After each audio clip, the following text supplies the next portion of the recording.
जिनकी जिज्ञासा हो उनको ही दे दें। ठीक। आप सभी पूज्य महाराज श्री आदित्य सागर जी महाराज, चर्या श्रोमणी परम पूज्य आचार्य प्रवर श्री विशुद्ध सागर जी महाराज के सुयोग्यतम प्रभावक शिष्य हैं और उन्होंने जो अपनी साधना से श्रुत की आराधना की है और अपने अनुभव से हम सबके मन में चलने वाली विभिन्न जिज्ञासाएं, शंकाएं, समस्याएं, उन सब के समाधान आगम के परिप्रेक्ष्य में पूज्य महाराज श्री प्रदान कर रहे हैं। और मैं समझता हूँ कि इस तरह के कार्यक्रम का एक शुभारंभ है और उसमें हम सब आज निमित्त बने हैं। यह जो हमारा प्राकृतिक शिक्षण शिविर है और उसमें समागत हमारे सभी युवा विद्वान, इनकी एक मन में अभिलाषा थी कि महाराज श्री से कुछ संवाद हो, उनका आदेश निर्देश हमारे जीवन के लिए प्राप्त हो। तो उसी के निमित्त से आज पूज्य गुरुदेव ने ये पावन अनुकंपा की, कृपा की और हम सबकी प्रार्थना को स्वीकार करके यह आज श्रुत समाधान का यह कार्यक्रम प्रारंभ हुआ है। मैं इसके लिए कृतज्ञता से भर करके पूज्य मुनित्रय के चरणों में, पूज्य गुरुदेव आदित्य सागर जी महाराज श्री के चरणों में बारंबार विनत हूँ। नमोस्तु भगवान, नमोस्तु नमोस्तु। प्रथम जिज्ञासा आज की प्रथम जिज्ञासा लेकर के हमारे भाई सचिन शास्त्री सागर से जो इस शिविर में सम्मिलित हुए हैं, वह अपनी जिज्ञासा पूज्य श्री के सामने रखेंगे और पूज्य श्री उसका समीचीन समाधान आपको। हे गुरुवर, नमोस्तु नमोस्तु नमोस्तु। मेरी जिज्ञासा है, आज वर्तमान समय में हम सब देखते हैं जब मुनिराज की दीक्षा होती है तो उस समय उनको पिछी कमंडल दिए जाते हैं। तो जिस समय भगवान तीर्थंकर का समोशरण लगता था, उस समय जो दीक्षा होती थी, तो उस समय जो कमंडल और पिछी थे वह कहाँ से आते थे या फिर देवों के द्वारा? देखिए, जैसा द्रव्य होता है वैसा क्षेत्र काल भाव भी होता है। अभी की अपेक्षा से पहले जो संख्या थी भगवान को मानने वालों की, वो अधिक थी कि कम? अधिक थी। और जो तिर्यंच आदि पंख जिनके होते हैं उनकी संख्या भी पहले अधिक थी। और भगवान श्री राम के साथ 27,000 दीक्षाएं एक साथ हुई। कितनी? 27,000 के लिए पिच्ची और कमंडल। ये उस समय की व्यवस्था थी। आप भले ही कह लो कि देवों ने व्यवस्था की थी, उस समय भी राजा महाराजा पूरी व्यवस्था रखते थे। जैसे आज 1600 पिछियाँ भारत में लगभग हैं, दिगंबर संप्रदाय की 1600। और उन 1600 पिछी के लिए अगर आज यहाँ पर हम आप सबको दीक्षा देते हैं, 24 घंटे में पिछी आएगी कि नहीं? तो समाज कम है तो व्यवस्थाएं भी कम हैं। समाज अधिक रहती थी, व्यवस्थाएं भी अधिक रहती थी। ज़रूरी नहीं है कि इतनी बड़ी पिछी ही लें, वो 50 और 100 पंख की पिछी भी ले लेते थे तो भी मान्य थी। इतनी व्यवस्था उस समय सुलभ थी, उस समय की व्यवस्था बहुत सुलभ थी। नमस्ते। आगे अगले क्रम में हमारे अपनी जिज्ञासा रख रहे हैं पंडित अंकित शास्त्री कुड़ीला से पधारे हैं। वे अपनी जिज्ञासा प्रस्तुत कर रहे हैं। नमोस्तु भगवान, नमोस्तु भगवान, नमोस्तु भगवान। मेरा प्रश्न है कि रात्रि के समय मंदिर में घंटी बजानी चाहिए या नहीं? ऐसा किसी प्राचीन ग्रंथ में उल्लेख है या नहीं है, या फिर जो परंपरा चल रही है वो सही है या गलत है? आपके ये जो प्रश्न है पहले भी आ चुका है, फिर भी रात्रि में घंटा बजाने का मंदिर में कहीं निषेध नहीं है, ना ही परिक्रमा लगाने का निषेध है। कई लोगों की अपनी मान्यता होती है। मैंने कई बार इसमें तर्क वितर्क भी करवाए तो कुछ ऐसा कोई रिजल्ट नहीं आया। और जिनागम में कहीं भी ऐसा नहीं लिखा है कि मंदिर में रात्रि के समय घंटा नहीं बजा सकते। क्योंकि कई लोगों ने कहा कि महाराज जी जीव हिंसा होती है, वायु का एक जीवों की हिंसा होती है। तो वो तो रात्रि में आप अगर भक्तांबर का पाठ करोगे ढोल बजा के तो भी होगी, अब आजकल तो डीजे लग जाते हैं, मंदिरों में बड़े बड़े ऑर्केस्ट्रा लग रहे हैं, तो हिंसा होगी। अगर आप कहते हो कि भगवान सो रहे हैं जाग जाएंगे, तो हमारे भगवान सोते नहीं, जागेंगे क्या? अगर आप कहते हो कि किसी को विघ्न होगा, तो बाकी भी जो आवाज़ें वो भी बंद करना पड़ेंगी। इसलिए जिन आगम में कहीं नहीं लिखा है कि रात्रि में घंटा ना बजाएं, अगर कोई बजाता है तो उसमें कोई दोष नहीं है। और भगवान के मंदिर आओ तो ध्वनि के साथ ही आना चाहिए, और मंदिर के द्वार पर ही घंटा होना चाहिए। वो घंटा बजाओ, घंटे के नीचे खड़े हो, उसकी ध्वनि से अपने आप के परिणामों को शांत करो, फिर आगे बढ़ो। और ऐसे ही रात्रि में परिक्रमा का भी कोई निषेध नहीं है। लोग कहते हैं महाराज जी वहाँ पीछे हिंसा हो जाएगी, इतनी बड़े प्रांगण में वो घूम रहा है तो हिंसा नहीं हो रही, वो परिक्रमा के समय ही उसको हिंसा दिखती है। ये रूढ़ी है। और आपने सुना होगा रात्रि के समय खेतों में, गांवों में वो जो सियार रहते हैं वो हुआ हुआ हुआ हुआ ऐसा करते हैं। तो एक कहता है हुआ हुआ, तो दूसरा भी कहता है हुआ हुआ, और पूरे सियार जो बन जाते हैं होशियार, वो क्या करते हैं हुआ हुआ। अब क्या हुआ किसी को नहीं पता। ऐसे ही बहुत सारी रूढ़ी वसात आप जी रहे हो, आगम में ऐसा कोई उल्लेख नहीं है। और जैसे कोई बजाता है गुरुदेव, तो उसको वहाँ की समाज या अलग नजरिए से देखती है, तो फिर उसके साथ मतलब वो नजरिया उसका है। लोग हमें देखते हैं अलग अलग नजरिए से कि कपड़े पहनो, सो क्या पहन लेंगे। किसी के नजरिए से क्या होता है, जो सत्य है वो सत्य है। और धीरे धीरे अगर कोई भी एक मंदिर की समाज ये उपक्रम प्रारंभ करेगी, तो भारत में पुनः यही प्राचीन परंपरा प्रारंभ हो जाए। एक्चुअली मैं बजाता हूँ खड़गापुर में, और उदयपुर गया था अभी लास्ट टाइम पर्यूषण में, तो वहाँ बजाता था। खड़गापुर में बजाता हूँ तो विवाद बढ़ जाता है। विवाद नहीं करना, विवाद नहीं, मतलब उनको बोलना भैया ऐसी व्यवस्था है, नहीं माने सो उनकी समस्या है। जी आगे नमोस्तु भगवान, नमोस्तु। इसी क्रम में शंका उपस्थित करेंगे अक्षय जैन, जो इंदौर से ही हैं, वो अपनी शंका उपस्थित कर रहे हैं। नमोस्तु महाराज जी। महाराज जी, एक दिन शुद्ध समाधान में आपने बोला था कि तिलक लगाना चाहिए, जिसका माथा खाली उसका भविष्य खाली।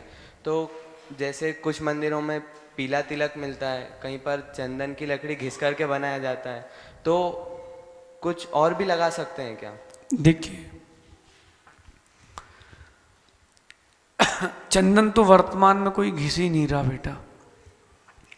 वो हार श्रृंगार के फूल आते हैं क्योंकि सस्ते पड़ते हैं, तो वो घिस दिया उन्होंने चंदन की लकड़ी के ऊपर और बन गया चंदन। कई लोग डब्बी का उपयोग करते हैं कलर वाली। तो मेरा ये मानना है कि इनका प्रयोग ना करके आप ओरिजिनल चीज़ का उपयोग करें, ज़्यादा अच्छा है। चंदन ही हो तो श्रेष्ठ है, वरना आपके लिए केसर की उपलब्धि बड़ी सरल है। हमको गुरुजी ने एक बात कही थी, हमारी दीक्षा के 6 महीने पहले। उस समय हमें केवल द्रव्य संग्रह की कुछ गाथा, इष्टोपदेश की कुछ श्लोक और स्वयंभू स्तोत्र के कुछ श्लोक, युक्तानुशासन के कुछ श्लोक, ऐसे ही कुछ कुछ ज्ञान था। भक्तांबर जी पूरा नहीं आता था, 44 काव्य याद थे। तत्वार सूत्र जी भी पूरा याद नहीं था। दीक्षा के पहले तक की बता रहा हूं। मैंने कहा था आचार्य से, आचार्य भाग्य का उदय कैसे आएगा? उन्होंने कहा था बेटा अभी तुम्हारी दीक्षा को 6 महीने और हैं, 6 महीने से तुम्हारा माथा खाली नहीं होना चाहिए। सोओगे तो तिलक, जागोगे सो तिलक, भोजन करोगे सो तिलक, सामायिक करोगे तो तिलक, माथा खाली नहीं होना चाहिए। और हम लोग 7 भाई साथ में दीक्षित हुए थे। सातों का एक काम था, कोई जंगल के बाद टीका लगाता था, कोई पूजन के बाद, कोई आहार के बाद, कोई सामायिक के बाद। एक दूसरे का माथा भरा रखते थे। उसी का भरा प्रतीक है कि आज ज्ञान भी है और चारित्र भी है। बेटा भरा रखना, हम तो केसर लगा लेते थे, कुछ नहीं मिलता था, तो माथा भरा रखना। आजकल केसर सुलभ है और इतनी कोई महंगी भी नहीं है कि आप 100-200 रुपये खर्च ना कर सको। छोटी सी डब्बी जो पिसी हुई आती है, वो अपने हाथ पे हल्की से 1 बूंद डाला और पानी लिया और वापस उसको लगा लिया। माथा भरा रखें। कई लोग माथे को ऐसा ढक कर रखते हैं, बाल ठीक करो, माथा दिखना चाहिए। जो अपना माथा ढक कर रखते हैं वो अपना भाग्य ढक कर रखते हैं। और तिलक लगाने की बात आती है तो सुमेरु के समान लंबा तिलक लगा सकते हैं, समोशरण के प्रतीक बिंदी गोल तिलक लगा सकते हैं, अथवा सिद्ध शिला बनाकर के चंद्राकार और बिंदी, ये भी जिनागम का ही वर्णन है। और भी प्रकार के तिलक जिनागम में प्रसिद्ध हैं, उनको लगा सकते हैं। कर्नाटक के लोग यहाँ तिलक लगाते हैं, यहाँ ऊपर। हाँ, ये उनकी परंपरा है। आप ये तीनों में से कोई भी तिलक लगा सकते हो, केसर से लगाओ, चंदन से लगाओ, लेकिन लगाओ, खाली मत रखना। आगे अगली जिज्ञासा महाराज श्री प्रस्तुत कर रहे हैं। पंडित कमलेश शास्त्री खरगापुर से हैं, खरगापुर। इसके बाद आयुष जैन हैं ललितपुर से, वो तैयार रहेंगे अपनी जिज्ञासा। नमस्ते मुनिवर, मेरी जिज्ञासा ये है कि महाराज श्री हिंदू धर्म में हनुमान जी को बाल ब्रह्मचारी बताया गया है, परंतु हमारे जैन धर्म में कहा गया कि उनकी कई हजार रानियां थीं। तो ऐसे क्या कारण थे कि हिंदू धर्म उनकी एक भी रानी को नहीं देख पाया था? देखिए, भिन्न भिन्न दर्शन की भिन्न भिन्न दृष्टियां हैं। सत्य जो है वो केवली जानता है, आप और हम नहीं जानते। सत्य के ज्ञाता केवली है। लेकिन जब जिस व्यक्ति को अपने मन की बात रखना होती है तो वो प्रस्तुत वैसे करता है। ये सामान्य सी बात है। जितने महापुरुष होते हैं वो कुरूप नहीं होते, सुंदर होते हैं। अब आप हिंदू दर्शन की बात करो या जैन दर्शन की, जितने भी महापुरुष होते हैं वो कुरूप नहीं होते। श्री राम महापुरुषों में थे, कुरूप नहीं थे, सुंदर थे। रावण भी महापुरुषों में ही गिना जाता है, राक्षस जैसा नहीं था, राक्षस वंश का था।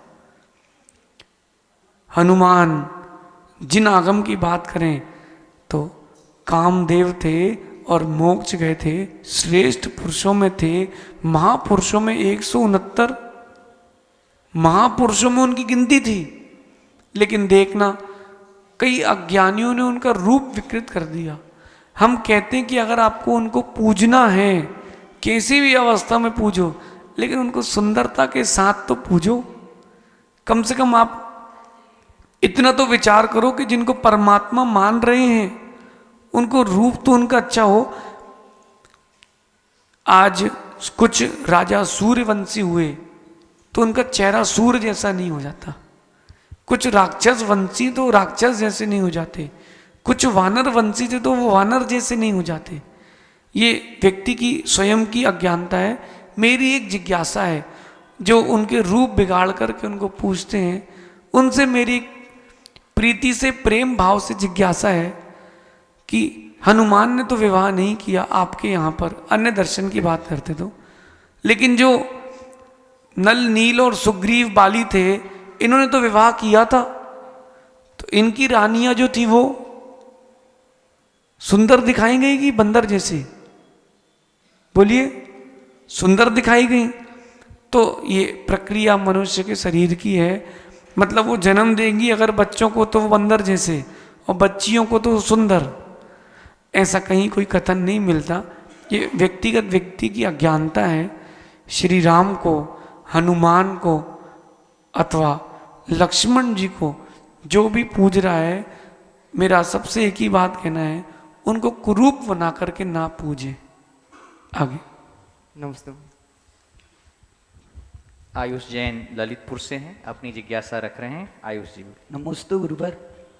गुरुवर, मेरी आपसे ये जिज्ञासा है कि हम सब ने देखा है कि पार्श्वनाथ भगवान की प्रतिमा पर ऊपर सर्प रहता है, तो इसका कारण भी हम सबको पता है। पर मैंने एक ऐसी प्रतिमा भी देखी है उस पार्श्वनाथ भगवान की कि जिसके ऊपर सर्प है, तो इसका कारण क्या है? देखिए, आपने 2 देखी हैं, हमने 3 देखी हैं। भगवान महावीर स्वामी पर भी मैंने फण देखा है। एक जगह भगवान आदिनाथ पर भी फण बना है, वो उनकी गलती से। कोई सागर का है यहाँ पर, सागर MP, सागर में गोपालगंज में एक मूर्ति है, उसमें आदिनाथ भगवान पर फण है। वो व्यक्तिगत व्यक्ति की अज्ञानता से हुई है। एक जगह मैंने भगवान चंद्र प्रभु स्वामी पर भी फण देखा, ये छिंदवाड़ा के पास चौरई जगह है, वहाँ पर भी देखा। तो ये उनकी गलती हो गई बनाने वाले की, किसी को भगवान चंद्र प्रभु ही रखना थे, उसने कहा हमें कोई मतलब नहीं, फण के हो बिना फण के हो, ये अज्ञानता है।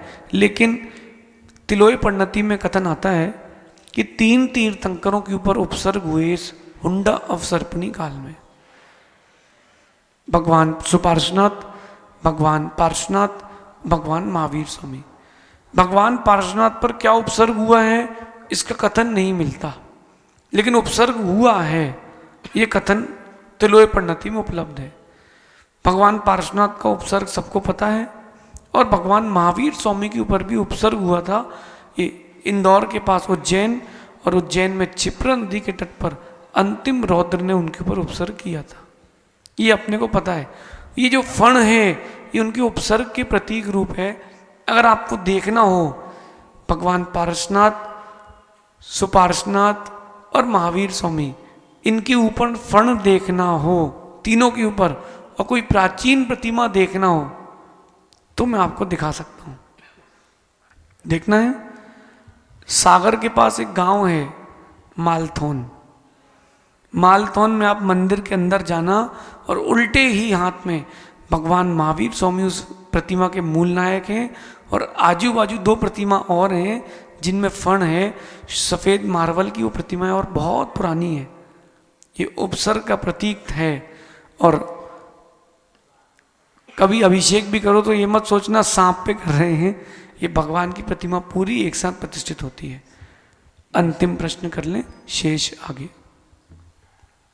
अब चिन्मय शास्त्री चिरगांवा से आए हैं, वह अपनी शंका लेकर के पूज्य श्री के सामने। नमस्ते महाराज श्री, मेरा प्रश्न यह है कि जैसे मंत्र में यदि एक शब्द भी फेर हो जाए तो वह विष की वेदना को कम नहीं करता, इसी तरह यदि कोई व्यक्ति बोलने में समर्थ ना हो, तब यदि उसके बोलने की उस शक्ति में, उन वचनों में यदि कोई अर्थाचार या व्यंजनाचार का कहीं पर वह त्रुटि होती है, तो क्या उसके जीवन पर उसका प्रभाव होगा? देखिए, एक व्यवस्था आगम की, एक व्यवस्था कर्मों की, 2 व्यवस्था हो गई। कर्मोदय के कारण वो जीव उच्चारण शुद्ध नहीं कर पा रहा, बाहर से भी नहीं कर पा रहा कि अंदर से भी नहीं कर पा रहा। 2 बातें हो गई। अगर वो बाहर उच्चारण गलत कर रहा है और उसका भाव सही है तो उसको अर्थाचार में तो दोष नहीं लगेगा, लेकिन शब्दाचार में दोष तो लगेगा। भले ही आप कितना भी कह दो कि वो तो उसकी पर्याय की ही वैसी व्यवस्था है, कह लो, लेकिन दोष तो लगेगा। क्यों लगेगा? क्योंकि आगम और कर्म किसी भी परिस्थिति में, किसी भी समय में अपने यथार्थ स्थिति को नहीं छोड़ते। अगर किसी के मुख से उच्चारण नहीं हो पा रहा है, वो अंतर्जल्प करे, अंतर्जल्प भी सही नहीं हो पा रहा है तो वो बंद ना करे, उसको करता रहे, करता रहे। क्यों करता रहे? क्योंकि अभी भले ही वो गलत उच्चारण कर रहा हो लेकिन उसके भाव सही हैं। जब पहले दिन आपने भक्तामर का पाठ किया था, जीवन में पहले दिन सही किया था कि गलत? पहले दिन जीवन में त्रुटि तो ही होगी, लेकिन वो अभ्यास में थे, आपका भाव नहीं था। इस अपेक्षा से आप लगाओगे तो आश्रव तो उसको कम होगा, लेकिन आश्रव तो होगा। और वो जो चाहिए है उसको, वो लौकिक सिद्धि नहीं मिलेगी, हाँ कर्मों की निर्जरा मिलेगी। और वो अगर उत्तम सेनन वाला है और वो निर्गंत अवस्था में तो मोक्ष भी मिल जाएगा, लेकिन शब्दों के उच्चारण की शुद्धि ना होने से तत्संबंधी आश्रव तो उसको होगा। यद्यपि उसका भाव नहीं है, लेकिन कर्म भाव अकेले नहीं देखता, द्रव्य भी देखता है। शेष अपन हमारे बीच में एक छोटा सा बालक आदिश, जिसकी शंका है, वह पूज्य श्री के सामने अपनी जिज्ञासा रख रहे हैं। नमस्ते महाराज जी, मेरा प्रश्न ये है कि दिवाली में पटाखे क्यों नहीं जलाए जाते? बेटा दीपावली तो हो गई, अब तुम पूछ रहे हो। आप जीते हो ना, आपको लगता है जलते हो तो दर्द होता कि नहीं? अभी कुछ दिन पहले आप यहाँ जल गए थे तो दर्द हुआ था कि नहीं? यहाँ आग के नीचे क्या हो गया था? क्या हो गया था? हैं? रख गई थी। तो रो क्यों रहे थे? जब आपको लगा था तो आपको दर्द होता है, आप रोते हो। बेटा पटाखे जलाओगे, जो जीव मरेंगे उनको पीड़ा होगी। अगर आप थोड़ी भी दयावान हो तो फटाके मत फोड़ना। इस साल फोड़े क्या? अगले साल नहीं फोड़ना। फुलझड़ी भी नहीं जलाना। क्यों? अनार भी नहीं जलाना। क्यों? आपके निमित्त से जो जीव मरेंगे उनके पाप का आसरा होगा। आपको इतना सा जला था तो दर्द हो रहा था, और किसी को पूरा जला दोगे तो कितना दर्द होगा। आज मैं इस गली से आ रहा था, एक घर के सामने काले काले निशान थे। मैं सोच रहा था जब एक कठोर पृथ्वी पर दाग आ गया है तो जो जीव उस अंगारे की चपेट में आए होंगे उनका क्या हुआ होगा। इसलिए अगर आप पटाखे फोड़ते हैं तो आप जैन नहीं हैं, और अगर आप जैन हैं तो पटाखे नहीं फोड़ेंगे।